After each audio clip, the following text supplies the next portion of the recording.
اب یہ نوٹ کر لیجئے، ہدایت و ضلالت اس دنیا میں جو مختلف حالتیں انسان پر طاری ہوتی ہیں، یا نعمتوں کی بارش ہو رہی ہے، یا تنگی ہے، فقر ہے، احتیاج، دنیاوی حیثیت ہے، وجاہت ہے، یا دنیا میں گمنامی ہے، کسنوی پرست کے بھیا کس تھی، کوئی آپ کا حال ہی نہیں پوچھ رہا کہ تم ہو کون، تمہارے منہ میں کتنے دانت ہیں، یا یہ کہ دنیا میں اقتدار کی کسی مسند پر انسان بیٹھا ہے، یا یہ کہ کوئی اس کے ہاتھ میں اختیار نہیں.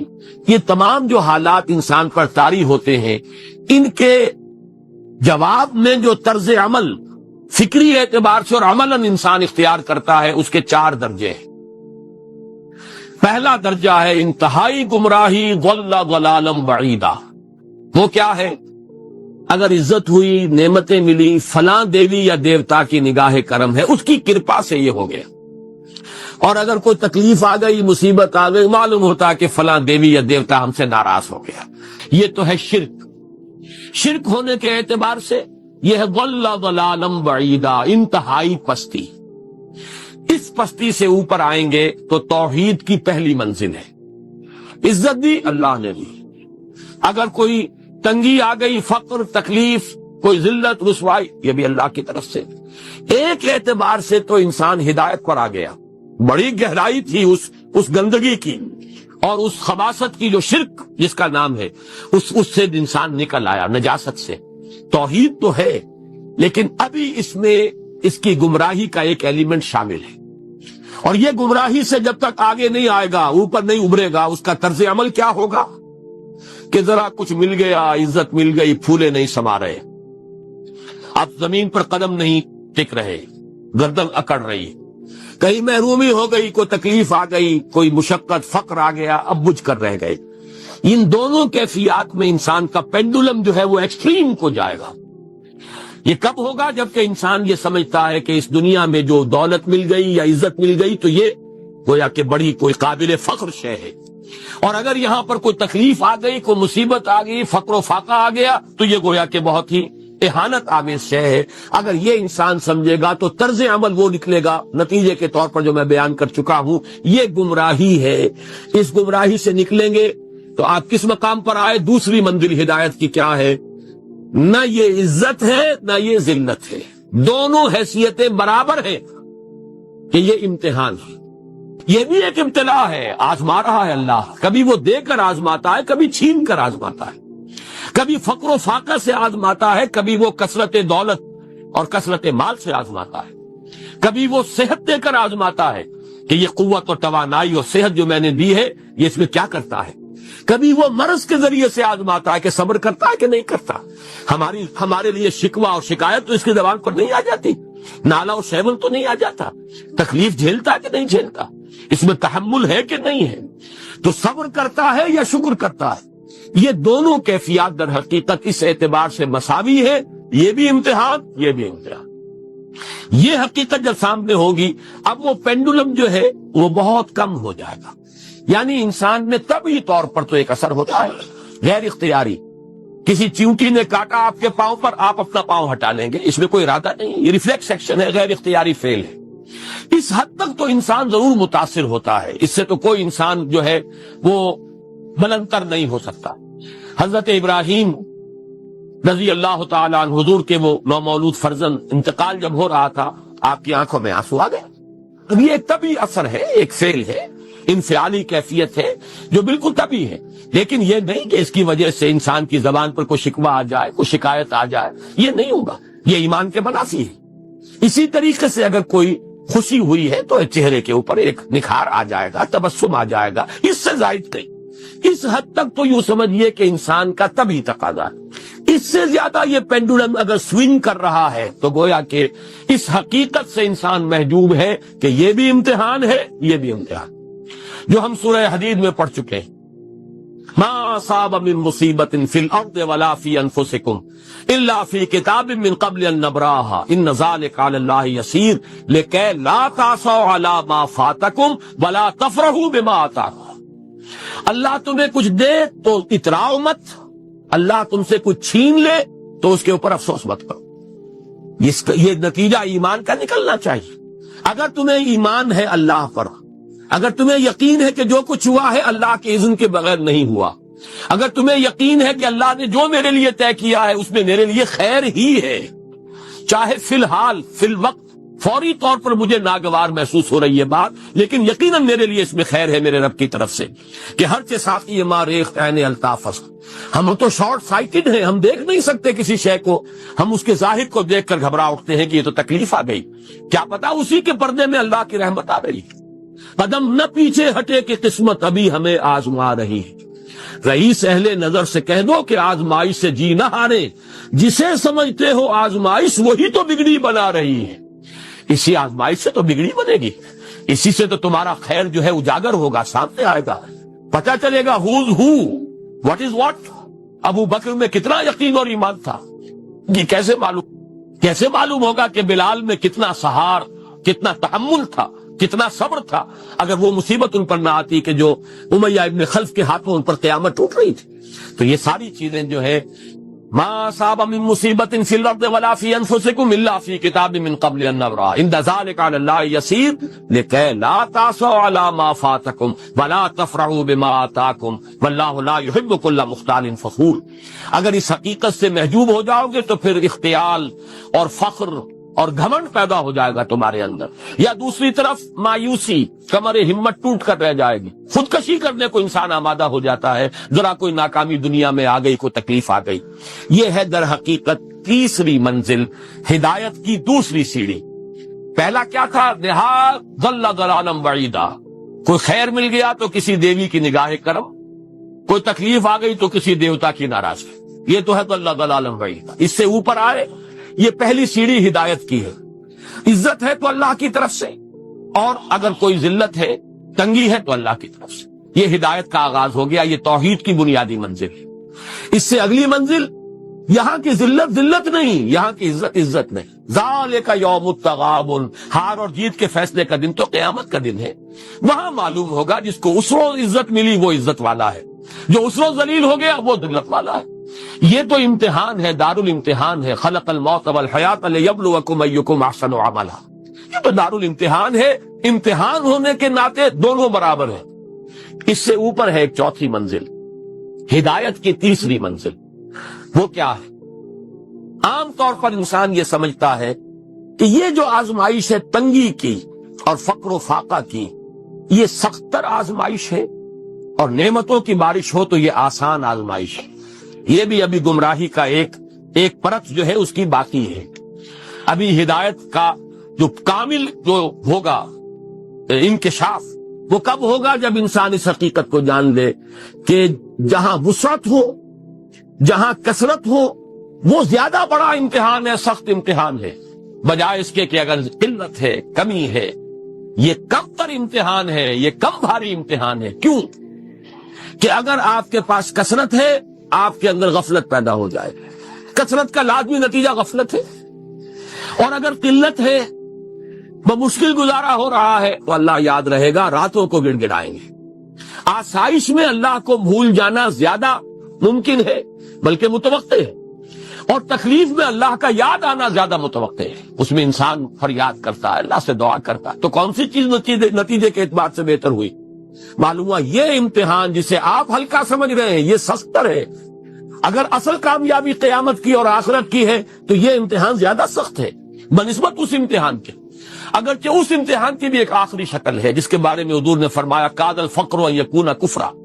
لیکن عام حالات میں یہ سمجھ لینا چاہیے کہ یہ بھی امتحان، یہ بھی امتحان، لیکن اگر تنگی ہے، اس کے لیے بھی حدیث بڑی پیاری ہے، حضور نے فرمایا ما قل و کفا خیر مما کثر و الہا، اگر کم ہو لیکن کفایت کر جائے، ضرورت پوری ہو گئی، پیٹ کو جتنا درکار تھا جسم اور جان کا رشتہ برقرار رکھنے کے لیے اتنا مل گیا، نہیں کوئی کئی کورسز کے ڈنر کھائے ہیں، نہیں کوئی اس کے اندر جو ہے لذت ہے، لیکن یہ کہ بنیادی ضرورت پوری ہو گئی۔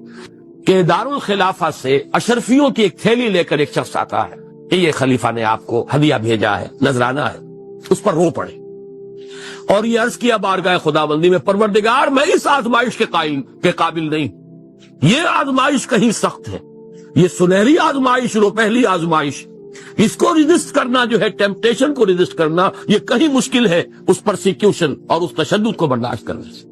تو یہ خاص طور پر یہ نمایاں نشان ذہن میں رکھیے، ان آیات میں کہ جو نہایت اہم ہے یہ دو آیتیں قرآن مجید کی، بظاہر سوال آتا ہے کہ اس میں حرج کی کون سی بات ہے؟ اللہ تعالیٰ معز ہے، اللہ تعالیٰ مذل ہے، تعز من تشاء وتذل من تشاء بیدک الخیر، یہ سورہ آل عمران میں آیت آئی کہ نہیں آئی؟ لیکن یہ کہ اصل میں یہ چار درجے ذہن میں رہنے چاہیے۔ اگر آسانی ہو، عزت ہو، دولت ہو، فراوانی ہو تو کسی دیوی کی نگاہ کرم یا دیوتا کا کرم، تکلیف ہو، مصیبت ہو تو کسی دیوی یا دیوتا کا اظہار غضب، ناراضگی کا مظہر۔ اس سے اوپر آئے جو عزت دی ہے اللہ نے دی ہے، مجھے اللہ نے باعزت کر دیا دنیا میں، اور یہ ذلت اللہ نے مجھے ذلیل کر دیا، اس کے اعتبار سے یہ ہدایت ہے، توحید تو آ گئی، لیکن ابھی گمراہی کا ایک ایلیمنٹ شامل ہے۔ وہ گمراہی کیا ہے کہ نہ یہاں کی عزت ہے، نہ یہاں کی ذلت ہے۔ وہ جو بھی سردی گرمی اور نرمی سختی، ان تمام کو جو ہے وہ برابر رکھو کہ دونوں جو ہے یہ آزمائش کی کیفیتیں برابر ہیں، یہ ہو گئی گویا کہ اس سے ایک درجہ بلند۔ ابھی اگر ذہن میں آپ کے یہ ہے کہ یہ فراوانی اور دنیا میں نعمتوں کی بارش اگر ہو رہی ہو تو اس کو سمجھنا کہ یہ ہلکی آزمائش ہے، اور اگر فقر و فاقہ ہو، تنگی ہو، گمنامی ہو، اور دنیا کے میں کوئی حیثیت اور اہمیت حاصل نہ ہو تو یہ گویا کہ زیادہ سخت امتحان ہے، تو ابھی گویا کہ گمراہی کا ایک ایلیمنٹ موجود ہے۔ تو ایک ایمان ہے انٹلیکچوئلز کا، صدیقین کا، جن کو قرآن کہتا ہے اولو الالباب الذین یعقلون، ان فی خلق السماوات والارض واختلاف اللیل والنہار لآیات لأولی الالباب، ہوش مندوں کے لیے، عقل مندوں کے لیے، غور و فکر کرنے والوں کے لیے، اصحاب دانش و بینش کے لیے ہماری کائنات میں ہماری نشانیاں ہیں، غور کرو اور ہمیں پہچانو، خود اپنے اندر جھانکو اور ہمیں پہچانو، اور ہماری آیات جو ہیں ہمارے کلام کی، اس کی آیات جو ہیں ان میں وہ ایمان رچا بسا ہوا ہے، ان پر غور کرو، غوطہ زنی کرو، قرآن میں ہو غوطہ زن ہے مرد مسلمان۔ یہ ہے ٹاپ کا ایمان، یہ ہے اصل وہ ایمان کہ جو مطلوب ہے۔ اب باقی حضرات جو ہیں ان کے قریب رہیں گے، ایمان حاصل کر لیں گے، اور جو اعمال اللہ نے بتائے ہیں ان پر عمل کرتے رہیں گے، ایمان حاصل۔ اب دوسری بات کی طرف آئیے، نفاق سے کیسے بچا جائے، اس کے لیے بھی 3 عمل ہے۔ پہلی چیز اور 2 چیزیں تو وہ ہیں کہ جو سورہ منافقون ہی کے دوسرے رکوع میں بیان ہوئی۔ پریونشن کیسے ہوگی، بچو گے کیسے؟ دوام ذکر، اللہ کو یاد رکھو۔ یا ایھا الذین آمنوا لا تلہکم اموالکم ولا اولادکم عن ذکر اللہ ومن یفعل ذلک فاولئک هم الخاسرون۔ دل کو غفلت میں مت آنے دو، دل غافل ہوگا شیطان کا ڈیرا بن جائے گا۔ وہ دوام ذکر میں، البتہ یہ ذہن میں رکھیے کہ دوام ذکر کا ذریعہ کیا ہے، اس میں مغالتے ہیں لوگوں کو۔ جو سب سے بڑا ذکر ہے اس کو بھولے ہوئے ہیں، اور جو تیسرے چوتھے نمبر کا ذکر ہے اس کو سمجھ بیٹھے ہیں کہ بس یہی ذکر ہے۔ سب سے بڑا ذکر، مجسم ذکر قرآن ہے۔ الذکر انا نحن نزلنا الذکر وانا لہ لحافظون۔ وہ الذکر کون سا ہے؟ قرآن۔ اسی کو فرمایا، میں نے وہ آیت سنائی تھی کہ لوگ تنزیہ کہتے تھے، یا ایھا الذی نزل علیہ الذکر انک لمجنون۔ حضور سے مخاطب ہوا کہتے ہیں فلاں جس کے اوپر کے اس کے خیال کے مطابق ذکر نازل ہوا ہے، ہم تو تمہیں پاگل سمجھتے ہیں۔ وہاں بھی لفظ کیا ہے؟ الذکر۔ معلوم کیا ہوا؟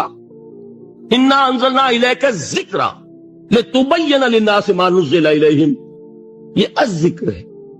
تو اس سے بڑا ذکر کوئی نہیں۔ تلاوت قرآن، تدبر قرآن، غور و فکر قرآن کا، قرآن کو یاد کرنا، اس پر میرا کتاب چاہے مسلمانوں پر قرآن مجید کے حقوق، اب تو یہاں شاید کوئی کتاب موجود نہیں رہی ہے، اگر آپ کو ضرورت ہوتی ہے پاکستان سے منگا لیتے ہر شے، پڑھیے انشاءاللہ آ جائے گی چیزیں۔ نمبر 2 ذکر کیا ہے؟ اقیم الصلاۃ لذکری، نماز کو قائم کرو میری یاد کے لیے۔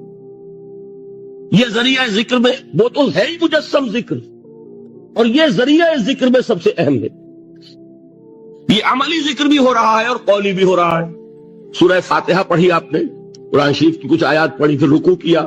یہ رکوع جو ہے یہ آپ کا عملی ذکر ہے کہ آپ نے اپنے وجود سے اللہ کی عظمت کو تسلیم کیا۔ پھر آپ سجدے میں گرے. یہ آپ کا عملی ذکر ہے کہ اپنے وجود سے آپ نے اللہ کی عظمت کو اور تسلیم کیا. تیسری چیز ہے مسنون دعائیں اور مسنون اذکار جو حضور سے ثابت ہے. ہمارے ہاں کیا ہو گیا، مجھے فلاں بزرگ نے یہ چیز بتائی ہے، وہ تو پڑھتے چلے جا رہے ہیں. نہ قرآن سے دلچسپی، نہ اذکار مسنونہ سے دلچسپی. ادعیہ معصورہ. آپ غور کریں گے کہ زندگی کے ہر عمل کے لیے حضور کی دعا موجود ہے. صبح اٹھے دعا ہے، آنکھ کھلتے بیت الخلاء میں داخل ہونے لگے دعا ہے، نکلے دعا ہے، وضو کرنے بیٹھے دعا ہے، فارغ ہوئے دعا ہے، مسجد کے لیے گھر سے نکلے دعا ہے، مسجد میں داخل ہوئے دعا ہے.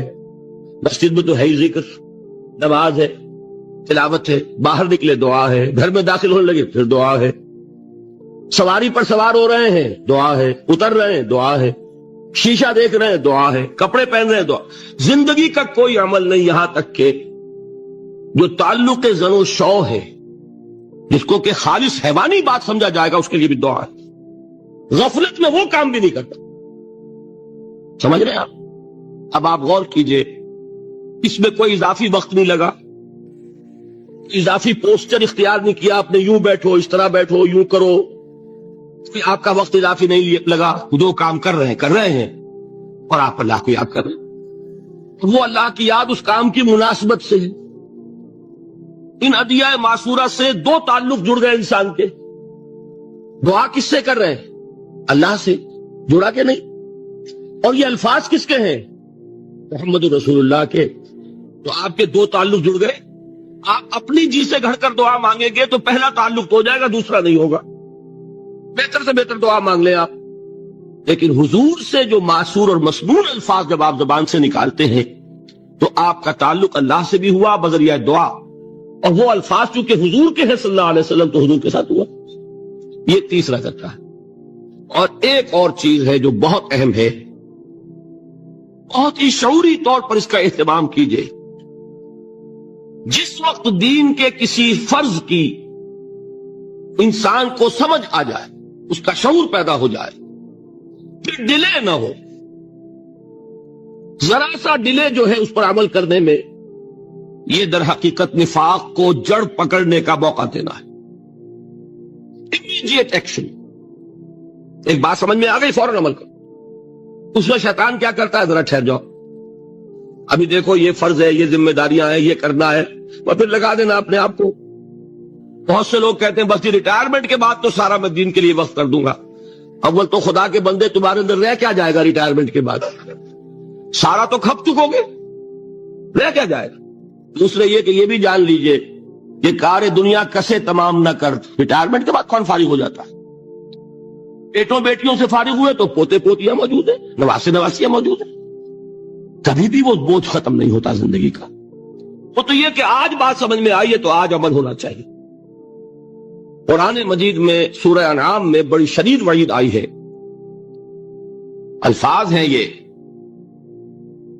وَنُقَلِّبُ أَفْئِدَتَهُمْ وَأَبْصَارَهُمْ كَمَا لَمْ يُؤْمِنُوا بِهِ أَوَّلَ مَرَّةٍ. انسان پر حقیقت انکشاف ہوا کہ بات حق ہے، فوراً تسلیم کرے.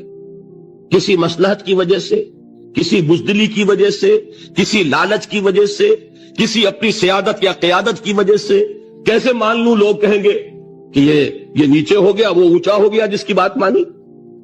کسی وجہ سے رک گئے تو اللہ تعالیٰ اندر سے وہ جو استعداد ہے حق کو پہچاننے کی وہ سلب کر لیتا. وَنُقَلِّبُ أَفْئِدَتَهُمْ وَأَبْصَارَهُمْ. ہم الٹ دیں گے ان کے دلوں کو بھی اور ان کی آنکھوں کو بھی. کیوں؟ كَمَا لَمْ يُؤْمِنُوا بِهِ أَوَّلَ مَرَّةٍ.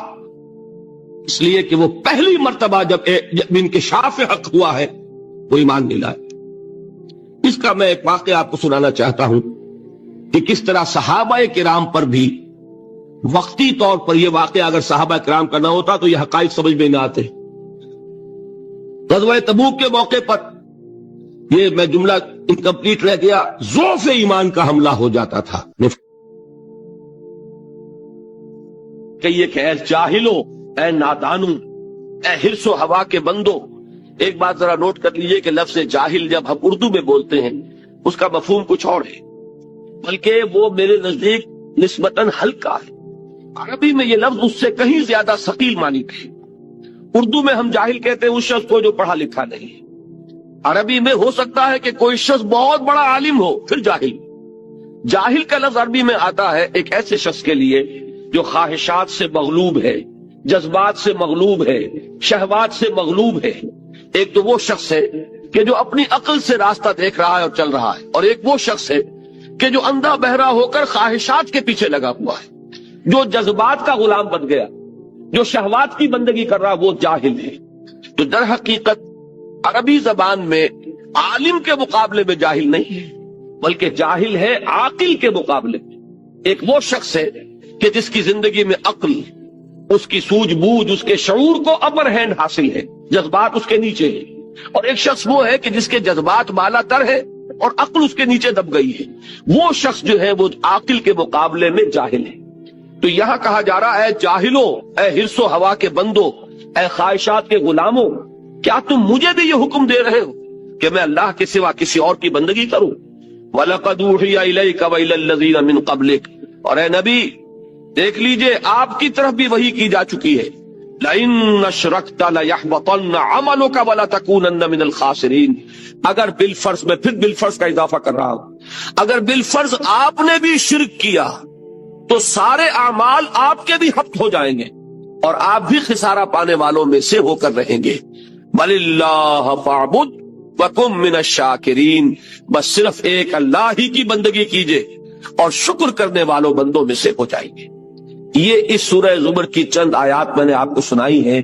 یہ میرے نزدیک اس موضوع پر انفرادی سطح پر جو توحید عملی کا تقاضا ہے، یعنی عبادت رب اس حال میں کہ اطاعت کو اس کے لیے خالص کر دیا گیا، اس موضوع پر یہ قرآن مجید کا ذروہ سلام ہے۔ اس سے ذرا آگے آئیے، سورہ مومن میں اسی عبادت کا ایک ایسوٹیرک ایلیمنٹ ہے، ایک تو ایکسوٹیرک ایلیمنٹ ہے جو نظر آتا ہے۔ آپ نے اللہ کے حکم کے مطابق کوئی عمل کیا، دیکھنے والوں کو نظر آ جائے گا۔ آپ نے کوئی اور کسی چیز سے احتراز کیا، بچے اس لیے کہ وہ حرام ہے، لوگوں کو معلوم ہو جائے گا۔ آپ کسی محفل میں ہیں جس میں شراب نوشی ہو رہی ہے، ہمارے بہت سے لوگوں کو اس کا تجربہ ہوتا ہے، باہر جاتے ہیں، کوئی ایسی پارٹی ہے کہ وہاں شراب سرو ہو رہی ہے اور آپ نہیں پی رہے، تو لوگ اب آپ سے پوچھ لیں کہ آپ کیوں نہیں پی رہے، کیا وجہ ہے، اور آپ کہتے ہیں کہ یہ ہمارے دین میں حرام ہے۔ یہ گویا کہ ایک ظاہری عمل ہو گیا، آپ کی بندگی کا ظہور ہوا، اس کا اظہار ہوا۔ ایک اسی بندگی کا ایسوٹیرک ایلیمنٹ ہے جو اندر ہی اندر ہوتا ہے، وہ ہے اللہ سے دعا۔ اور اصل میں دعا جان لیجئے، ایک دعا تو ہے جو ہم کرتے ہیں ہاتھ اٹھا کر اور مانگتے ہیں، پھر وہ دعا جو باجماعت ہوتی ہے، یہ تو ظاہری ایک دعا عمل ہے جو نظر آ گیا۔ اصل دعا وہ ہے تضرعا وخیفہ، وہ جو انسان دون الجہر من القول، زبان ہلائے بغیر دل ہی دل میں جو اللہ کو وہ پکار رہا ہوتا ہے، اللہ سے استدعا کرتا ہے، اللہ سے ہم کلام ہوتا ہے، اللہ کے سامنے اپنی خطاؤں کا اقرار کرتا ہے۔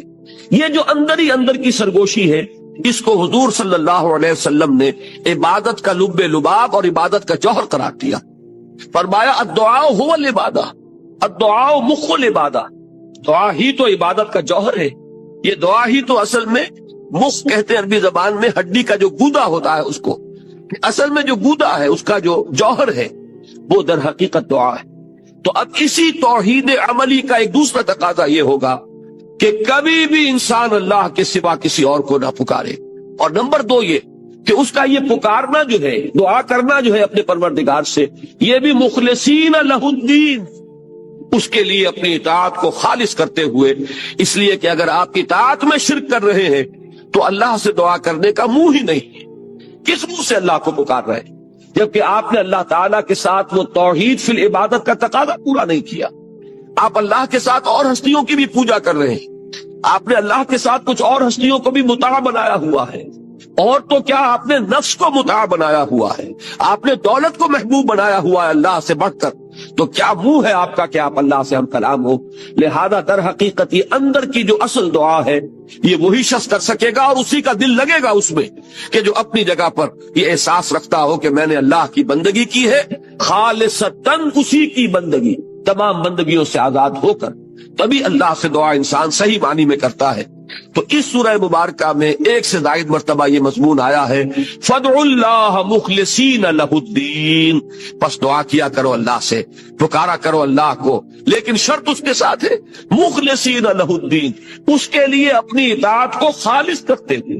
اگر یہ نہیں ہو سکتا، ایک شخص کی زندگی جو ہے وہ غفلت میں گزری ہے، جہالت میں گزری ہے، نادانی میں گزری ہے، اب وہ اللہ کو پکارنا چاہتا ہے تو پہلے عہد کرے کہ اللہ جو بھی خطائیں تھی وہ آپ فرما دے، جو بھی مجھ سے غلطیاں ہوئی، تیرے احکام جو میں نے توڑے، اب کرتا ہوں کہ آئندہ کوئی تیرا حکم نہیں توڑوں گا۔ تو اب اللہ کو پکاریے، اللہ سے دعا کیجئے۔ اسی چیز کا نام ہے استغفار اور توبہ۔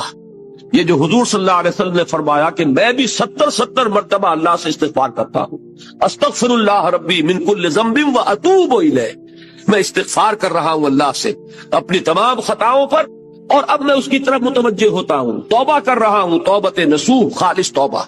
تو استغفار اور توبہ جو ہے یہ در حقیقت دعا کے لیے گویا کہ بمنزلہ تمہید ہے۔ استغفار کیجئے، توبہ کیجئے، اب اللہ کو پکاریے، اللہ سے دعا کیجئے۔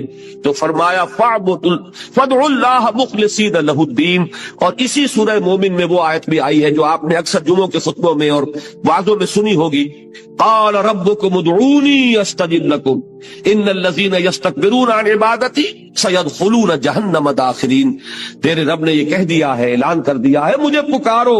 قَالَ رَبُّكُمْ، تمہارے پروردگار کا اعلان عام ہے، مجھے پکارو، مجھ سے دعائیں کرو، میں تمہاری دعائیں قبول کروں گا۔ اور جو لوگ بربنائے استکبار میری عبادت اور میری دعا سے وہ ابا کرتے ہیں، انکار کرتے ہیں، اعراض کرتے ہیں، وہ جہنم میں داخل ہوں گے ذلیل و خوار ہو کر۔ اب یہ جو دو پہلو میں نے آپ کے سامنے توحید عملی کے بیان کیے، ایک اللہ کی بندگی ہمہ تن ہمہ وجوہ اور یکسو ہو کر، یک رنگ ہو کر، ایک صرف ایک ہی اللہ کو پکارنا، اسی سے استغاثہ، اسی سے دعا، اسی سے استمداد، اسی سے استعانت۔ اب اس سے آگے بات چلتی ہے، یہی توحید عملی۔ اب ایک اجتماعی نظام ہے، ایک معاشرہ ہے، اس معاشرے میں دستور ہے، قانون ہے، انسانی زندگی جو ہے، جو کہا گیا ہے کہ انسان متمدن حیوان ہے، علیحدہ علیحدہ تو آپ رہتے نہیں کہ آپ اللہ کی بندگی کر سکیں، آپ ایک معاشرے کے اندر گتھے ہوئے ہیں، آپ جکڑے ہوئے ہیں، آپ کے رشتے ہیں، آپ کے ناطے ہیں، آپ کے کاروباری تعلقات ہیں، آپ جس ملک میں رہتے ہیں اس کا کوئی دستور ہے، اس کا کوئی نظام ہے، وہاں کوئی قانون نافذ ہے۔ اب یہ اجتماعی توحید کیا ہوگی کہ اللہ کا دین، اللہ کی اطاعت پورے اجتماعی نظام پر غالب ہو جائے۔ اگر ایسا نہیں ہو رہا، بلکہ یہ کہ زندگی کے ہم نے حصے بکھرے کر لیے ہیں کہ مسجد میں تو کاملتاً اللہ کی اطاعت ہوگی لیکن پارلیمنٹ میں نہیں، اس شخص سے بہتر بات کس کی ہوگی جس نے اللہ کی طرف بلایا، اللہ کی بندگی کی دعوت دی، لوگوں کو پکارا اس بات کی طرف کہ حرص و ہوا کی بندگی کو چھوڑو، خواہشات کی غلامی سے آزادی حاصل کرو، غیر اللہ کی اطاعت کا قلادہ گردن سے اتار کر پھینکو، ہر اطاعت کے خلاف بغاوت کرو، صرف ایک اللہ کی اطاعت، ہاں جو اطاعت اس کے تابع ہو اس اطاعت کو قبول کرو۔ یہ دعوت جو ہے ایک اعتبار سے بڑی باغیانہ دعوت ہے، اس لیے کہ دنیا میں جس کسی نے اپنی خدائی کا تخت جمایا ہوا ہے، وہ فرعون ہو، وہ نمرود ہو، جو کوئی بھی حاکمیت کا مدعی بن کر بیٹھا ہوا ہے، جو کوئی بھی اس بات کا مدعی ہے کہ ملک ہمارا ہے، ہماری مرضی چلے گی، آج کا تصور جمہوریت یہی تو ہے، عوامی حاکمیت، عوام کے پاس سوورنٹی ہے، عوام مالک ہیں، لہذا عوام کے نمائندے جو چاہے قانون بنا دے، وہ دو مردوں کو شادی کا حق دے دے، وہ دو مرد جو ہے میاں اور بیوی کی حیثیت سے رہ سکیں گے، وہ اگر ہم جنسی کو جائز قرار دے دیں، ہم جنسی جائز ہو جائے گی، وہ شراب کو چاہے تو بند کر دے، چاہے تو اس کو کھول دے، جیسے کہ امریکہ میں ہوا کہ پروہیبیشن ایکٹ بھی انہوں نے پاس کیا اور پھر اس کے لیے راستہ کھول دینے والا قانون وہ بھی انہی کا پاس کرتا ہے۔ یعنی یہ کہ قانون سازی کا اختیار مطلق عوام کے ہاتھ میں ہے، جو عوام کے نمائندوں کے ذریعے سے بروئے کار آئے گا۔ اگر یہ ہے تو یہ بھی بغاوت، اللہ سے بغاوت، اللہ کی حاکمیت کے خلاف اعلان جنگ۔ اب اس کے خلاف بغاوت یہ ہے دعوت بندگی رب، اللہ کے بندے بنو، ہر اطاعت سے، ہر غلامی سے، ہر چاہے وہ اپنے نفس کی ہو، اپنے خواہشات کی ہو یا کسی مدعی حاکمیت کی ہو، جس کی بھی اطاعت اللہ کی اطاعت سے آزاد ہے، اس سے اپنے آپ کو آزاد کرو۔ اقبال نے اسی کو کہا تھا بڑے خوبصورت انداز میں، یہ ایک سجدہ جسے تو گراں سمجھتا ہے، ہزار سجدوں سے دیتا ہے آدمی کو نجات۔ صرف ایک اللہ کا بندہ بننا کتنی بندگیوں سے نجات دلانے والی شے ہے، لیکن اس کے لیے بڑی ہمت اور بڑی جرت کی ضرورت ہے، بڑی استقامت کی ضرورت ہے۔ اسی لیے اسی سورہ حامیم السجدہ میں فرمایا ہے، ان الذین قالوا ربنا اللہ ثم استقاموا تتنزل علیہم الملائکۃ الا تخافوا ولا تحزنوا وابشروا بالجنۃ التي كنتم توعدون۔ جو لوگ یہ کہیں کہ ہمارا رب اللہ ہے، پھر اس پر جم جائیں، اس پر استقامت دکھائیں، اس پر وہ ہم ٹھوک کر کھڑے ہو جائیں، اس کے خلاف کسی بات کو تسلیم کرنے کے لیے تیار نہ ہو، نہ اپنے نفس کی نہ کسی اور کی، نہ داخل سے نہ خارج سے۔ تو یہ وہ لوگ ہیں جن پر فرشتوں کا نزول ہوتا ہے کہ نہ کوئی غم کھاؤ، نہ کوئی رنج اور افسوس کو قریب آنے دو، خوشیاں مناؤ اس جنت کی جس کا تم سے وعدہ کیا گیا تھا۔ یہ کون لوگ ہیں؟ شرط صرف ایک، جو یہ کہے کہ ہمارا رب اللہ ہے، پھر اس پر جم جائے۔